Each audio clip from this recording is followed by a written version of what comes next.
चौथे दिन राजा भोज फिर सिंहासन के पास पहुंचे। उन्हें लगा कि 3 बार की असफलता के बाद शायद आज ये सिंहासन उन्हें स्वीकार कर ले, लेकिन जैसे ही उन्होंने पहली सीढ़ी पर पैर रखा, चौथी पुतली कामकंदला सजीव हो उठी। उसकी पत्थर सी आंखों में अजीब हलचल होने लगी और महल में गंभीर आवाज में एक स्वर गूंजा, ठहर जाओ राजन। और पुतली बोली, राजन, इस सिंहासन पर बैठने की उतावली मत करो।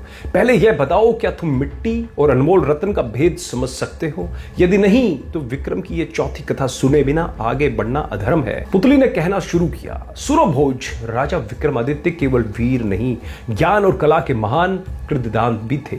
उनके लिए स्वर्ण से अधिक मूल्य शब्दों का था। एक दिन दरबार सजा था, तभी एक गरीब ब्राह्मण वहां आया। उसके वस्त्र फटे थे, शरीर दुर्बल था, पर चेहरे पर सरस्वती का तेज स्पष्ट था। उसने विनम्रता से कहा, महाराज, मैं दूर से आया हूं और आपको जीवन का सत्य सुनाना चाहता हूं। राजा की अनुमति पाकर ब्राह्मण ने संस्कृत के 4 श्लोक सुनाए। उनमें कहा गया था, मनुष्य का जीवन जल के बुलबुले के समान है, धन और यौवन ढलती छाया है, यदि कुछ अमर है तो वह है मनुष्य का यश और कीर्ति।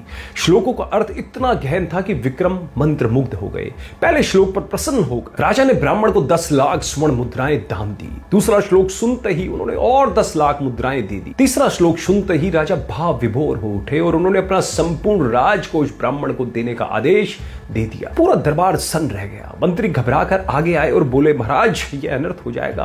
केवल कुछ लोगों के लिए पूरा खजाना दान करना राज्य के लिए घातक है। राज्य कैसे चलेगा? विक्रम मुस्कुराए और शांत स्वर में बोले, मंत्रीवर, धन फिर अर्जित हो सकता है, लक्ष्मी चंचल है, आज यहां है, कल कहीं और होगी, पर इस ब्राह्मण ने जो ज्ञान दिया है वह अनमोल है। सरस्वती का सम्मान करना ही राजा का सच्चा धर्म है। राजा ने किसी की ना सुनी और उस ब्राह्मण को इतना धन देकर विदा किया कि उसकी आने वाली 7 पीढ़ियां सुख से जीवन जी सके। कथा समाप्त कर कामकंदला ने राजा भोज की आंखों में देखा और प्रश्न किया, राजन, अब बताओ, क्या तुम विद्वानों का ऐसा सम्मान कर सकते हो? क्या केवल ज्ञान के लिए अपना धन लुटा सकते हो, या तुम शब्दों को सिक्कों में तौलोगे? याद रखो, विक्रमादित्य सिक्कों का नहीं, शब्द का मूल्य जानते थे।